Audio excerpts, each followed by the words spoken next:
After World War II, amidst the Cold War, there is an acceleration in the civil rights movement.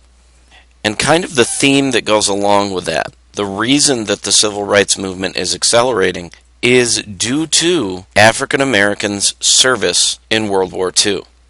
The reason that that contributes to an accelerated civil rights movement is when black troops serve honorably alongside white troops, equally sacrificing to win the war, and then they return home to racism, or if they happen to live in the South, the Jim Crow policies of the South. And it was a stark contrast between the brotherhood they felt in the military versus the racism of society back at home when they returned.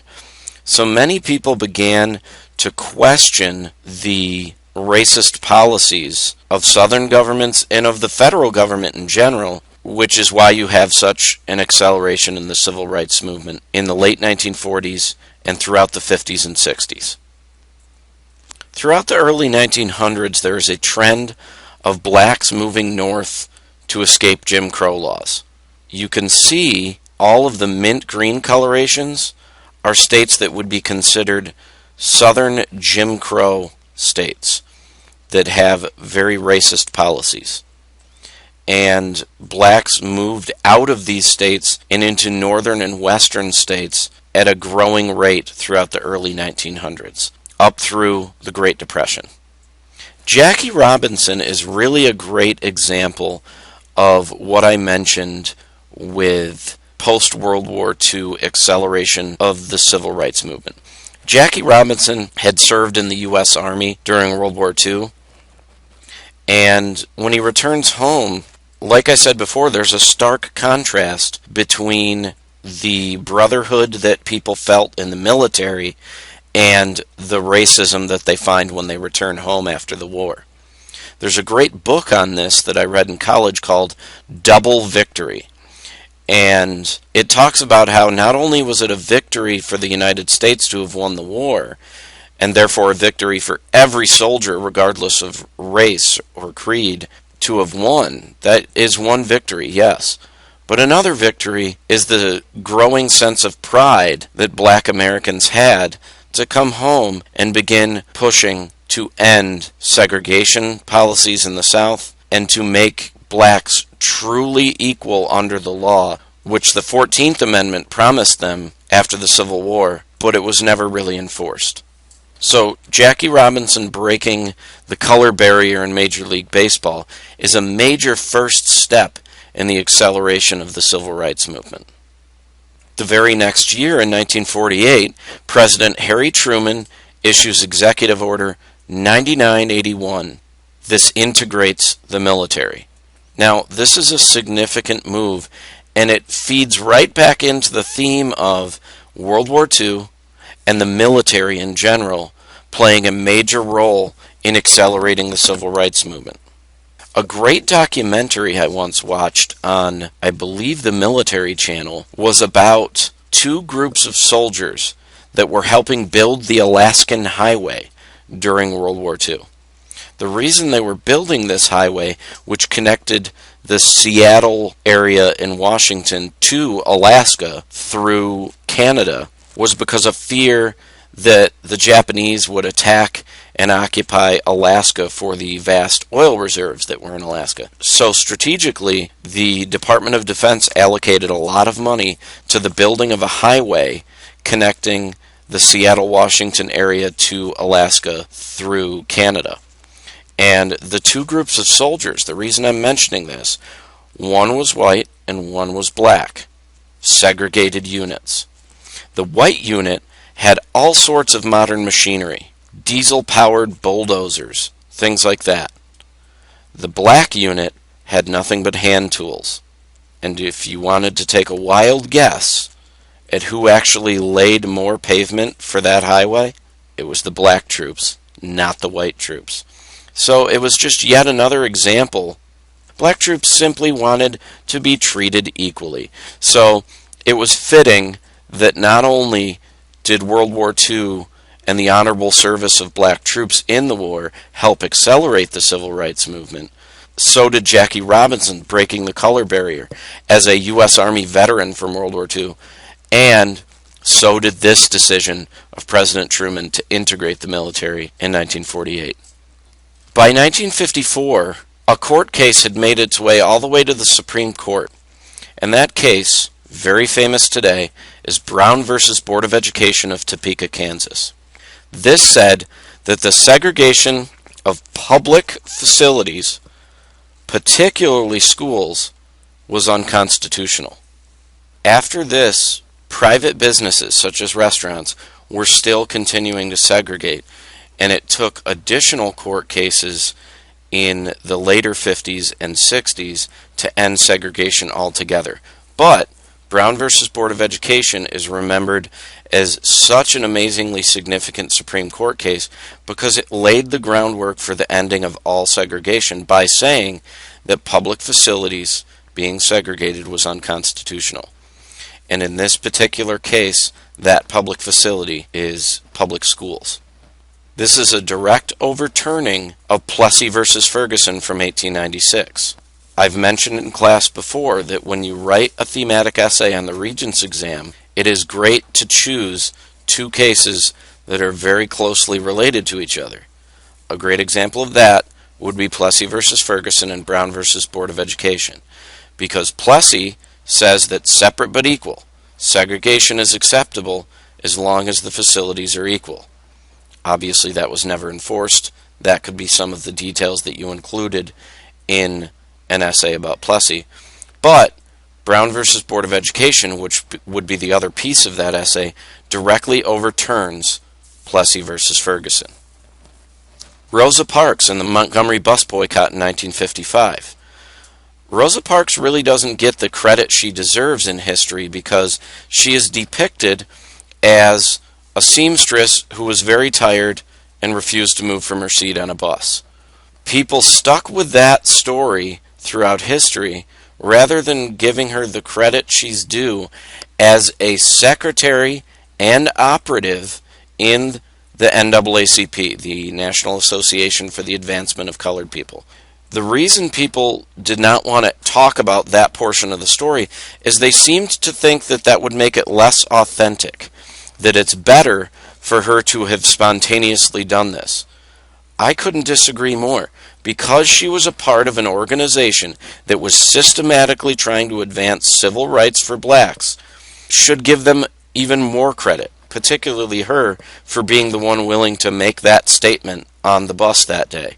At a meeting, it was asked who was going to make this political statement and be the example to use in the media, and Rosa Parks and a few others volunteered. Few people know that as well. There were other people doing the same exact thing on other buses. It just happened to be Rosa Parks that they decided to make a large media spectacle out of to get attention to Southern Jim Crow segregation policies. So anyway, Rosa Parks doesn't really get the credit she deserves for being a part of a highly organized movement organized by Martin Luther King and the NAACP. It is really the Montgomery bus boycott that allows for Martin Luther King to emerge as the strongest civil rights leader, starting in Alabama, but expanding nationwide. The integration of Little Rock, Arkansas schools in 1957. This is 3 years after the Brown versus Board of Education decision. And Arkansas, particularly the city of Little Rock, had yet to integrate many of its schools. President Eisenhower actually mobilized the National Guard to enforce the decision of Brown versus Board of Education, and one of the most famous examples being Little Rock schools. It was covered in the media, both on television and in the newspapers, and the scenes were shocking. You can see in this famous photograph from the integration of Little Rock High School just how angry some of the people seem at the decision that Eisenhower made to help enforce the Brown versus Board of Education decision. A college student group called the Student Nonviolent Coordinating Committee, or for short, SNCC.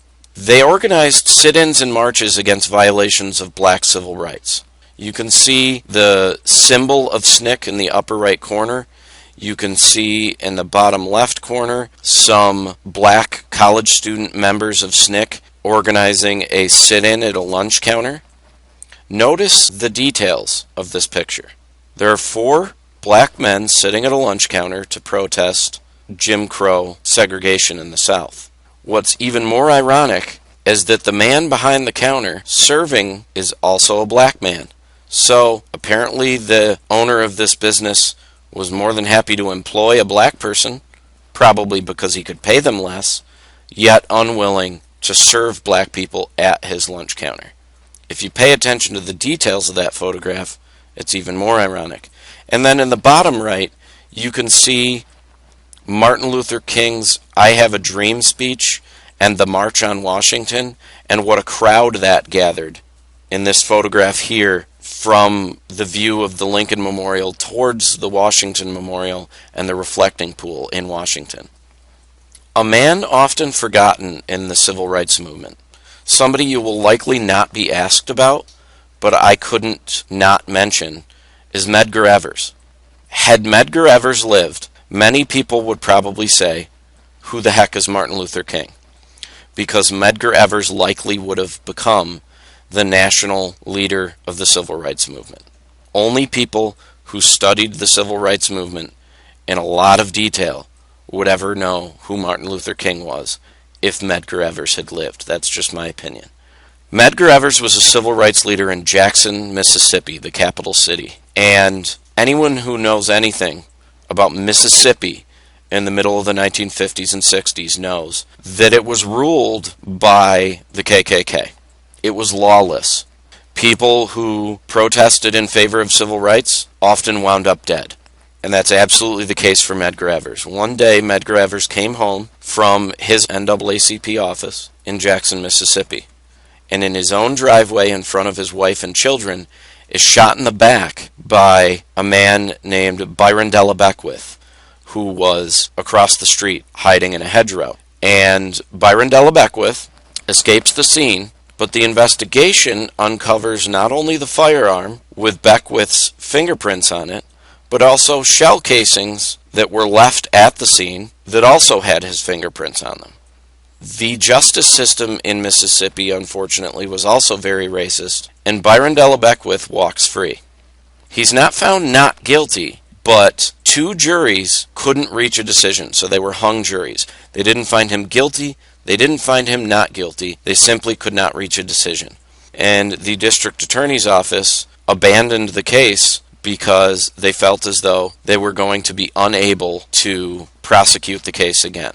It is almost 30 years later, in the early 1990s, when the Jackson district attorney by the name of Bobby DeLauder reopens the case, and he prosecutes who by that time is an old man, Byron Della Beckwith, using the same evidence from the 1960s.